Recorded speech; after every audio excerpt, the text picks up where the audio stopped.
Hello दोस्तों, आज हम पढ़ने वाले हैं उत्सर्जन तंत्र। ठीक है, तो आइए शुरू करते हैं क्लास को।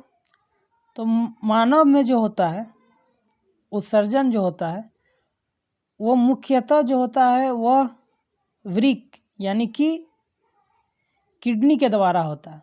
तो सबसे पहले आइए हम देखते हैं वृक्क यानी कि किडनी का डायग्राम और उन्हें क्या क्या कहा जाता है। ठीक है, तो ये आपका एक वृक्क का नामांकित चित्र है।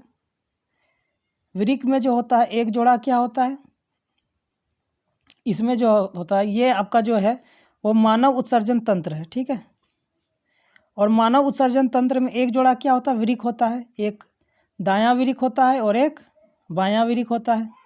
ठीक है, और इस वृक्क में जो होता है बहुत सारा जो है नेफ्रॉन पाया जाता है। दायां वृक्क और बायां वृक्क में बहुत सारा नेफ्रॉन पाया जाता है, और एक वृक्क में लगभग 10 से 12 लाख नेफ्रॉन पाया जाता है। मतलब एकदम सूक्ष्म होता है नेफ्रॉन। इन्हीं के माध्यम से क्या होता है, हमारा जो रक्त होता है वह शुद्ध होता है, यानी कि रक्त को छानने का कार्य करता है। ठीक है, हम जानते हैं कि हमारा जो ब्लड होता है रक्त होता है, वह रक्त वाहिनियों में प्रवाहित होता है और शरीर के विभिन्न भागों तक स्थानांतरित होता है कि नहीं। तो रक्त में जो है बहुत सारा पदार्थ मिला होता है, जिनमें से बहुत सारा उपयोगी पदार्थ होता है और बहुत सारा हानिकारक पदार्थ होता है। तो हानिकारक पदार्थ को शरीर से बाहर निकाला जाता है, और जो उपयोगी पदार्थ होता है उसको शरीर में पुनः अवशोषित कर लिया जाता है और शरीर के विभिन्न अंगों तक यानी कि शरीर के विभिन्न कोशिकाओं तक पहुंचाया जाता है, जिस कारण से हमारा जो जीवन शैली है वो निरंतर चलते रहता है। ठीक है, यानी कि वृक्क का कार्य क्या है, किडनी का कार्य क्या है कि अपशिष्ट पदार्थ यानी कि हानिकारक जो पदार्थ है उसको शरीर से बाहर निकालना, और जो उपयोगी यानी कि जो लाभदायक पदार्थ है रक्त में जो घुला हुआ लाभदायक पदार्थ है उसको शरीर के विभिन्न भागों तक पहुंचाना। ठीक है, तो वृक्क का जो मुख्य कार्य है वह रक्त को फिल्टर करना, ब्लड को फिल्टर करना या रक्त को शुद्ध करना, रक्त को छानना, यही इसका मुख्य कार्य है। ठीक है, तो आइए सबसे पहले देखते हैं मानव उत्सर्जन तंत्र, जिनमें से एक प्रमुख अंग है वह है किडनी। ठीक है, उत्सर्जन मतलब बाहर निकालना। ठीक है, तो उनमें से एक प्रमुख है किडनी। तो सबसे पहले देखते हैं किडनी का जो भाग है, जो किडनी का जो उत्सर्जन तंत्र का जो नाम है वो क्या क्या है। सबसे पहले है बायां वृक्क, दायां वृक्क, और इनसे देखिए एक नली जैसा संरचना मतलब नलिका इस वृक्क से यहाँ तक आया है, तो उसको बोलते हैं मूत्र वाहिनी। ठीक है, जब हमारा मूत्र इस वृक्क में बनता है, अपशिष्ट पदार्थ मूत्र के जरिए ही निकलता है, तो यह मूत्र वाहिनी से होता हुआ मूत्राशय में आके भंडारित हो जाता है, मतलब संचित हो जाता है, और यह तब तक यहाँ पर जमा रहता है जब तक कि यह इस पर दाब ना लगाए। जब हमारा मूत्र अत्यधिक हो जाता है तब यह दाब लगा के इसको मूत्र मार्ग द्वारा बाहर कर दिया जाता है। ठीक है, तो मानव उत्सर्जन तंत्र में सबसे अहम है वृक्क, जो एक जोड़ा होता है। ठीक है, उसके बाद मूत्र वाहिनी जहाँ से मूत्र आता है वृक्क से मूत्राशय में जहाँ आता है, और मूत्राशय में जो मूत्र है वो भंडारित रहता है और दाब लगने पर यह मूत्र मार्ग द्वारा बाहर निकल जाता है। ठीक है, तो आप इसको स्क्रीनशॉट ले सकते हैं और आप खुद से बना सकते हैं डायग्राम, और इनका जो है नाम है वो लिख सकते हैं। यह बहुत ही इम्पोर्टेंट है।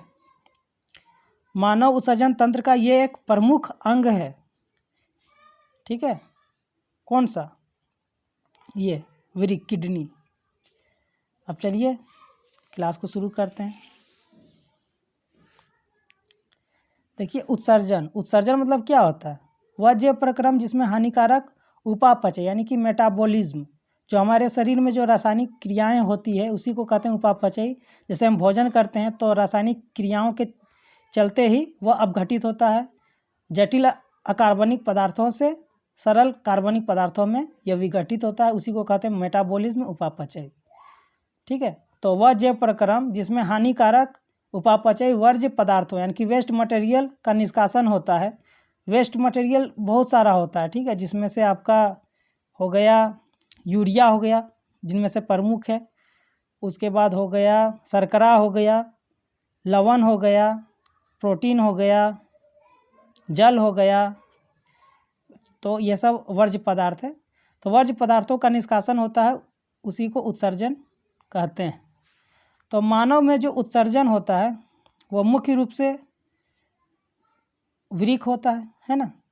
तो मानव के उत्सर्जन तंत्र में एक जोड़ा वृक्क, जिसे किडनी या गुर्दा भी कहते हैं, मूत्रवाहिनी, एक मूत्राशय तथा एक मूत्रमार्ग होता है। वृक्क जो होता है वो हमारा जो रीढ़ की जो हड्डी है उसके दोनों ओर जो उदर गुहा है उसी में स्थित होता है। ठीक है, रीढ़ के हड्डी के पीछे जहाँ उदर गुहा होता है वहीं पर दोनों स्थित होता है। तो ये हम देख चुके हैं कि रक्त में उपयोगी तथा हानिकारक दोनों ही प्रकार के पदार्थ होते हैं। रक्त में घुले हुए अपशिष्ट पदार्थों को मूत्र के रूप में शरीर से बाहर निकाला जाता है, जबकि उपयोगी पदार्थों को रक्त में पुनः अवशोषित कर लिया जाता है। यह प्रक्रिया कहाँ संपन्न होती है? तो वृक्क में संपन्न होती है। और वृक्क की जो रचनात्मक एवं संरचनात्मक इकाई है वो नेफ्रॉन है। मतलब वृक्क का निर्माण किससे हुआ है? नेफ्रॉन से हुआ है।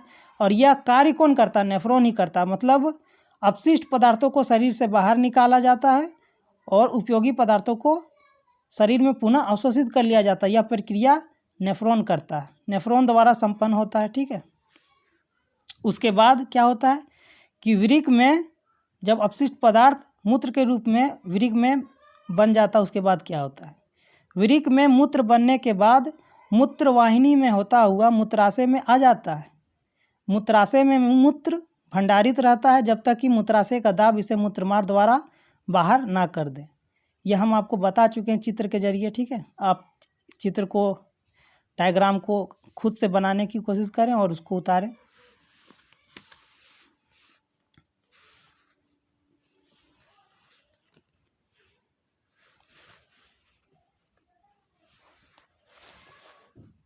एक वयस्क व्यक्ति 24 घंटे में सामान्यतः 1 से 1.8 लीटर मूत्र उत्सर्जित करता है। मतलब जो सामान्य व्यक्ति है जिसको कोई बीमारी ना और वह वयस्क हो, तो एक दिन में यानी कि 24 घंटे में लगभग वह 1 से 1.5 भी कह सकते हैं, 1 से 1.5 लीटर मूत्र उत्सर्जित करता है, जिसमें जल की मात्रा सबसे अधिक होती है 95%। और यूरिया जो होता है वो 2.5% होता है, 2 से लेके 2.5% होता है। ठीक है, उसका एक रेंज है यूरिया का। और अन्य अपशिष्ट होता है जैसे कि प्रोटीन हो गया, वसा हो गया, शर्करा हो गया, यूरिक अम्ल हो गया, इनका भी जो होता है 2.5% होता है। ठीक है, का उत्पाद करता है। यानी कि वृक्क जो है वो मुख्य रूप से किसका उत्पादन करता है? तो यूरिया का करता है। ठीक है, यह जो है हानिकारक पदार्थ होता है। यह कैसा पदार्थ होता है? हानिकारक पदार्थ होता है। ठीक है, इसी का निर्माण करता मूत्र के जरिए और बाहर निकाल दिया जाता है।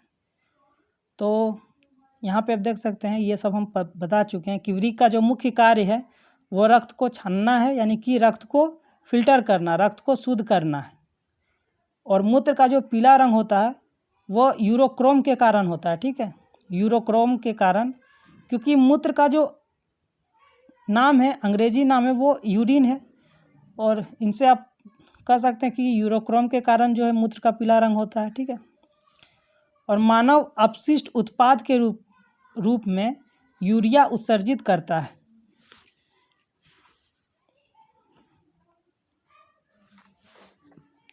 मानव अपशिष्ट उत्पाद के रूप में यूरिया का उत्सर्जन करता है, जबकि अन्य जीव जैसे कि मछली हो गया वह अपशिष्ट उत्पाद के रूप में अमोनिया का उत्सर्जन करता है। और आपका जो सरीसृप वर्ग है या पक्षी है, सरीसृप वर्ग में आता है छिपकली, सांप जैसे कुछ जंतु अपशिष्ट उत्पाद के रूप में यूरिक अम्ल का उत्सर्जन करता है। तो ये सब एग्जाम में पूछा जाता है। ठीक है, कि मछली जो है अपशिष्ट उत्पाद के रूप में अमोनिया का उत्सर्जन करता है, और पक्षी, छिपकली, सांप या कह सकते हैं कि सरीसृप वर्ग के जीव अपशिष्ट उत्पाद के रूप में यूरिक अम्ल उत्सर्जित करता है।